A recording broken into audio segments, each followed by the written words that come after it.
शर्मा, आप देख रहे हैं SPN न्यूज। स्वागत है आपका हमारे खास प्रोग्राम में। प्रोग्राम की शुरुआत कांग्रेस पार्टी महासचिव प्रियंका गांधी से। कांग्रेस पार्टी महासचिव प्रियंका गांधी ने कांग्रेस पार्टी के बड़े बड़े नेताओं को बहुत बड़ी जिम्मेदारी सौंपी है।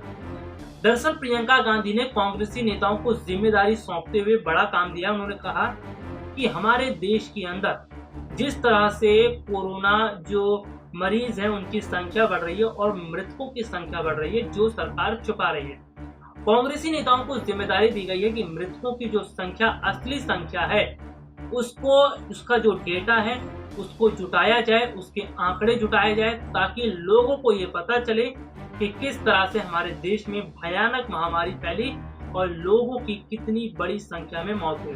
आपको बता दें, इस वक्त कांग्रेस पार्टी मोदी सरकार से सवाल पूछ रही है, मोदी सरकार को सलाह भी दे रही है, लेकिन सरकार तो ना सलाह मानने के लिए तैयार है और ना किसी सवाल के जवाब देने के लिए तैयार है।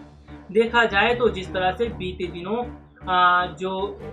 सीएम अगर बात करें हेमंत सोरेन की, हेमंत सोरेन ने पीएम मोदी को लेकर जो बात कही, उन्होंने कहा कि जब पीएम मोदी का फोन उनके पास आया तो वो केवल अपने मन की बात कर रहे थे।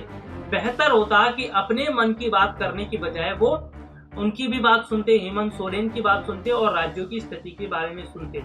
इस पर देखने को ये मिला कि पीएम मोदी को बचाने के लिए बीजेपी के कई नेता कूद पड़े। स्वास्थ्य मंत्री डॉक्टर हर्षवर्धन कूद पड़े, वो सरकार की नाकामियों को छुपाने लगे और हेमंत सोरेन को घेरने लगे। वैसे आपको बता दूं कि ये पहला मौका नहीं है, इससे पहले भी विपक्षी पार्टियां ये कह चुकी कि अब बहुत हो गया मन की बात। प्रधानमंत्री नरेंद्र मोदी जो मन की बात करते हैं वो केवल अपनी मन की बात करते हैं, देश की जनता के मन की बात नहीं करते हैं, देश की स्थितियों पर बात नहीं करते हैं। वो हमेशा केवल अपने मन की बात करते हैं और विपक्षी पार्टियों का ये कहना था कि अब मन की बात करने का कोई फायदा नहीं है, क्योंकि जनता आपके मन की बात नहीं जानना चाहती, जनता अपनी स्थितियों के बारे में बताना चाहती है। जनता की जो स्थिति इस वक्त खराब चल रही है उस बारे में जनता बताना चाहती है। चलिए मैं आपको एक रिपोर्ट दिखाता हूँ, प्रियंका गांधी ने किस तरह से कांग्रेस पार्टी के नेताओं को बड़ी जिम्मेदारी सौंपी है और क्या क्या आदेश पार्टी के कार्यकर्ताओं को दिए गए हैं। देखिए ये खास रिपोर्ट। देश में कोरोना संक्रमण के मामले जिस तरह से लगातार तेजी से बढ़ते जा रहे हैं, ये स्थिति बहुत ज़्यादा डराने वाली है, क्योंकि अगर बात करें तो अभी दूसरी लहर चल रही है और इतनी खतरनाक लहर दूसरी स्थिति में देखने को मिला है, जिसमें ना सिर्फ बड़ी संख्या में लोगों की मौत हुई है बल्कि बड़ी संख्या में लोग इसकी चपेट में भी सामने आए हैं। ऐसे में देखने को मिल रहा है कि अगले कुछ समय के अंदर तीसरी लहर भी देखने को मिलेगी और तीसरी लहर सबसे ज़्यादा खतरनाक बताई जा रही है। वहीं अगर बात करें तो जिस तरह से मौतों का आंकड़ा भी लगातार बढ़ रहा है, लेकिन केंद्र सरकार इन आंकड़ों को छुपाने पर लगी है। ऐसे में इस बात को देखते हुए कांग्रेस महासचिव प्रियंका गांधी ने पार्टी पदाधिकारियों को एक नया निर्देश जारी किया। कहा गया कि पता करें कि अब तक कोरोना से कितनी मौत हुई है। इसके बाद कांग्रेसी नेताओं ने हर रोज हो रही मौतों का आंकड़ा एकत्र करना शुरू कर दिया है। कांग्रेस की प्रदेश महासचिव प्रियंका गांधी ने सहारनपुर समेत वेस्ट यूपी के पार्टी पदाधिकारियों को एक निर्देश जारी किया है। कहा कि वह देखें कि कोरोना में कितनी मौत हो रही है। उन्हें खबर मिली है कि जो मौत हो रही है उनसे काफ़ी कम दिखाया जा रहा है। इससे सरकार का आंकड़ा जरूर कम हो रहा है, लेकिन आम जनता दिनों दिन अपनी जान गंवा रही है। इससे जनता का आहित हो रहा है। प्रियंका गांधी के निर्देश के बाद कांग्रेस पदाधिकारियों ने मौतों का हिसाब रखना शुरू कर दिया है। कांग्रेस के पूर्व विधायक इमरान मसूद ने बताया कि प्रियंका गांधी के निर्देशों के बाद मौतों का आंकड़ा पता करना शुरू कर दिया गया है। अभी तक तो यही पता चल रहा है कि सरकारी आंकड़ों से कहीं अधिक मौतें हो रही हैं।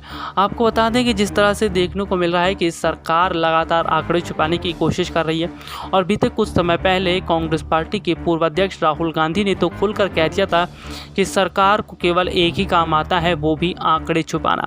जी हाँ, सरकार ने अभी तक बेरोजगारी के आंकड़े छुपाए, किसानों के आंकड़े छुपाए और अब महामारी के आंकड़े छुपाती हुई नजर आ रही है। लेकिन चौंकाने वाली बात तो है कि सरकार का ध्यान इस वक्त आंकड़े छुपाने में लगा हुआ है और सेंट्रल विस्टा प्रोजेक्ट में लगा हुआ है। लेकिन देश की हालत किस तरह से ख़राब होती जा रही है और 24 घंटों के अंदर जिस तरह से नए मामले सामने आए हैं, ये वाकई में चौंकाते हैं कि किस तरह से देश की स्थिति खराब होती जा रही है।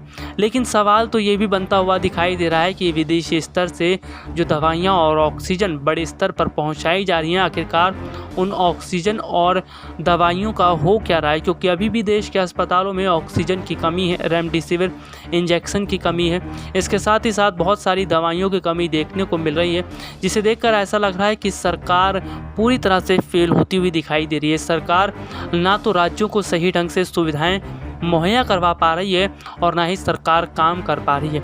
वैसे देखा जाए तो जिस तरह से सरकार ने शुरू से ही लापरवाही बरती, अगर समय रहते सरकार ने बड़ा कदम उठा लिया होता तो शायद आज देश की स्थिति इतनी खराब नहीं होती। लेकिन अब देखना ये होगा कि केंद्र सरकार जो आंकड़े छुपा रही है, और ऐसे में कांग्रेस पार्टी ने अपने नेताओं को ये सलाह दे दी है कि वो फ़ौरन ये काम करें कि जो भी आंकड़े छुपाए जा रहे हैं उन्हें तुरंत दिखाया जाए।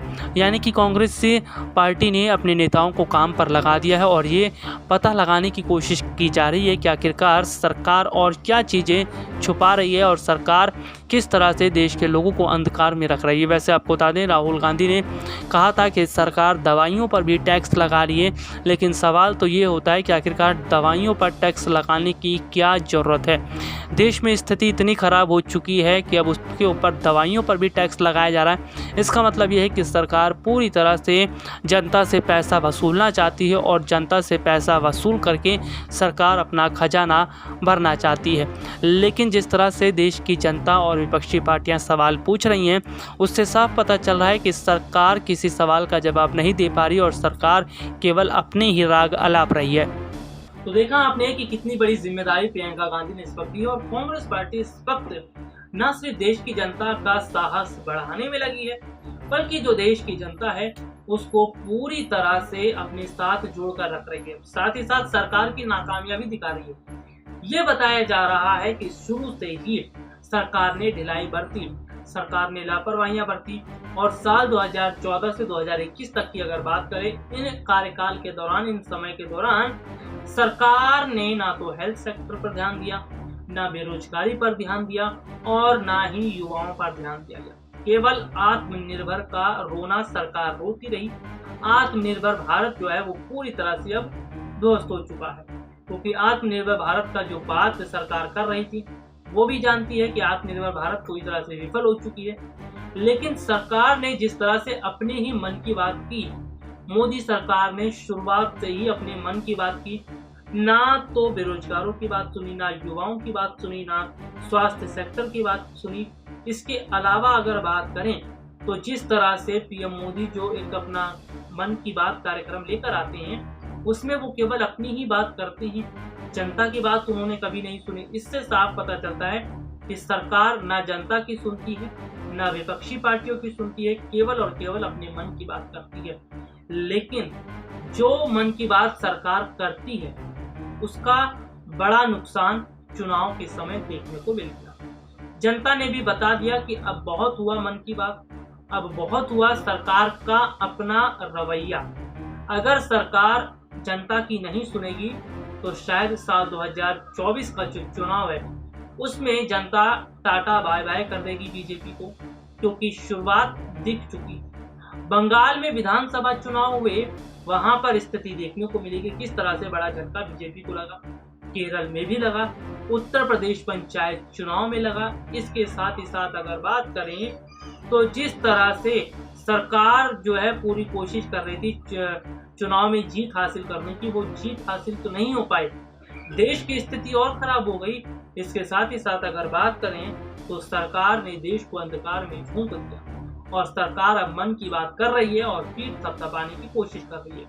देश की जनता आज समझ चुकी है और वो देख रही है कि सरकार ने किस तरह से अपनी नाकामियों को छुपाया है और जो लोग हैं उनको अंधकार में धकेल दिया है। चलिए आगे देखते हैं स्थिति कैसी रहती है और सरकार के आने वाले समय में बड़े कदम उठाएगी या इसी तरह से ढिलाई वाला रवैया चलता रहेगा। फिलहाल के लिए आज मुझे इजाजत दीजिए। नमस्कार।